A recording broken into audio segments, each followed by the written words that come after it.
اور دیکھیے دو اہم باتیں، دو اہم پہلو جو میں عرض کرتی ہوں اس حوالے سے، جس پہ شاید آپ نے غور کیا اور شاید نہ کیا ہو۔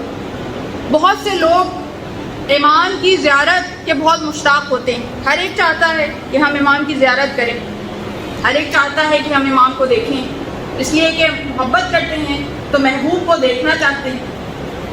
تو دیکھیے ہمیشہ یہ بات ذہن میں رکھیں کہ زیارت کے مشتاق نہ ہوں، معرفت کے مشتاق، معرفت کی دعا کریں۔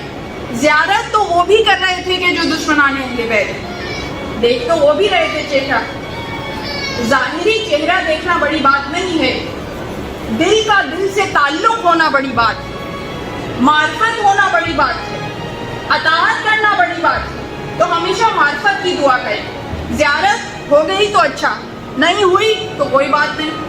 اگر دل قریب ہو اور ظاہری آنکھوں سے نہ بھی دیکھیں تو فرق نہیں پڑتا بلکہ زیادہ ثواب ہے، اس لیے کہ غیب پہ ایمان رکھنے والوں میں شامل ہوں گے، پھر غیب پہ ایمان رکھنے والوں میں شامل ہوں گے۔ تو زیارت کرنا بڑی بات نہیں ہے، زیارت کا دعوے دار ہونا بڑی بات نہیں ہے، معرفت حاصل ہونا بڑی بات ہے۔ تو ہمیشہ معرفت کی دعا کیجیے۔